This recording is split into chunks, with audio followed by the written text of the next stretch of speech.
Hello po mga kamape. Atin yung pag-aralan ang tatlong paraan ng pag-awit. Ang unison, round song, at saka partner song. Okay, pero bago yan, punta muna tayo sa konting review ng aralin. Ito yung tinatawag nating mga uri ng tempo. Kung sinabing tempo, ang tempo ay paraan ng pag-awit na tumutukoy sa bilis at bagal ng pag-awit. Okay, punta tayo dito. Ito naman yung tinatawag na uri ng tempo na makakatulong para madali niyong maisaulo. Ano ba ang mga uri ng tempo? So, meron tayong mga initial letter sa kaliwa na may kulay. Kung titignan nyo sa kanan, nakahati sila ng tigtatatlo.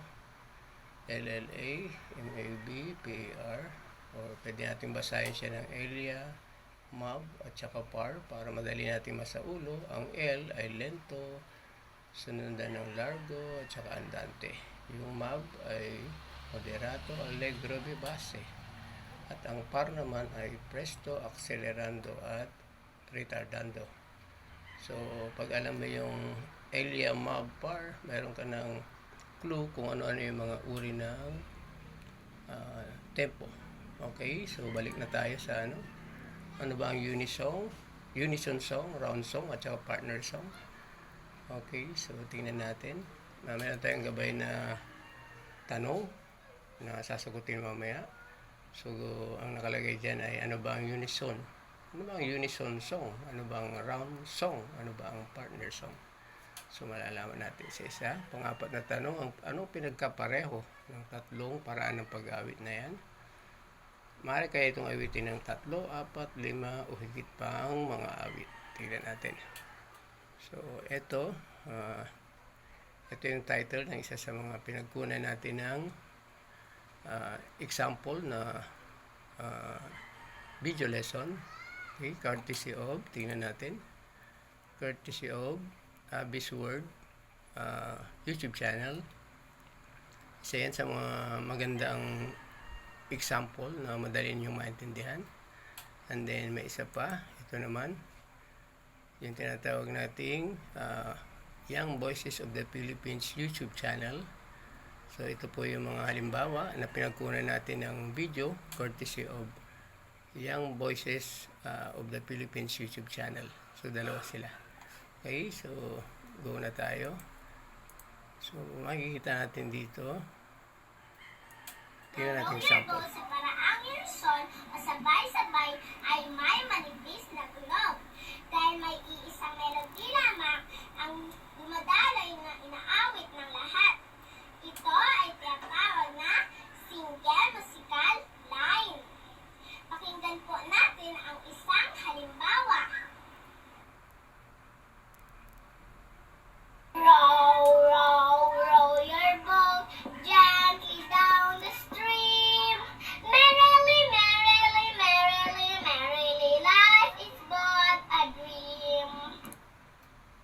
Okay, so nakita natin na ito ay inawit ng sabay-sabay ng tatlong estudyante o tatlong mga awit.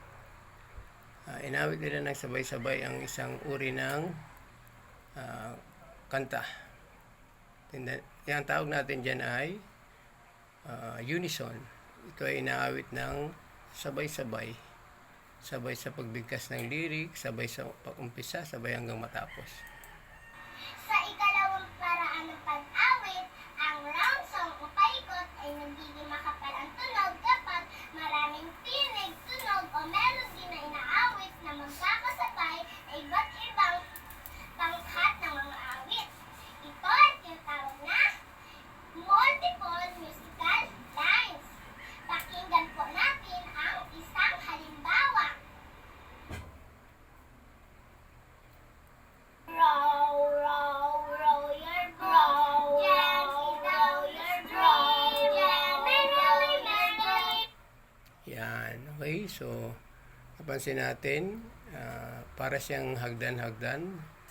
Yung unang estudyante ay inawit ang unang linya. Pagkatapos ng unang linya, susunod naman ang pangalawang estudyante para sa unang linya na yon. At Pagkatapos naman ng pangalawang estudyante, susunod na ang pangatlong estudyante.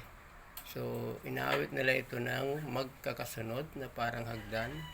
And then, matatapos sila na mauna yung isa, sinusundan ng pangalawa at yung pangatlo. So, ang tawag natin dito ay round song. Inaawit ito ng magkakasunod. Para siyang hagdan na umaakit sa baitang una. Pag susunod dun sa unang baitang, susunod ng isa pa. Pag nasa pangalawang baitang na uli, susunod naman yung pangatlo. So, yan ang tinatawag nating round song.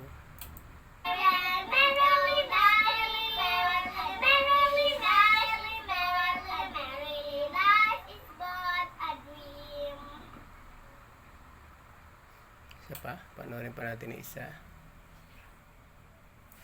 Nang row your boat sa paraang Luzon o sabay-sabay ay may manipis na tunog. Dahil may iisang melody lamang ang dumadaloy na inaawit ng lahat. Ito ay tinatawag na single musical line. Pakinggan po natin ang isang halimbawa. Row, row, row your boat gently down the stream. Merrily, merrily, merrily, merrily, life is but a dream. Sa ikalawang paraan ng pag-awit, ang round song o paikot ay nagiging makapal ang tunog kapag maraming tinig, tunog o melody na inaawit na magkakasabay na iba't ibang pangkat ng mga awit. Ito ay tinatawag na multiple musical lines. Pakinggan po natin ang isang halimbawa. Row, row, row your boat gently down your stream.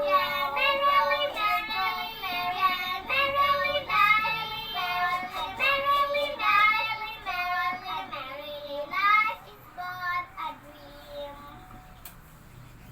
Okay. Ito naman tayo sa panghuli. Panoorin natin.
Okay, yan. So, ang partner song po ay inaawit. Ito po ay para pag-awit kung saan may dalawang kanta na magkaiba ang lyrics.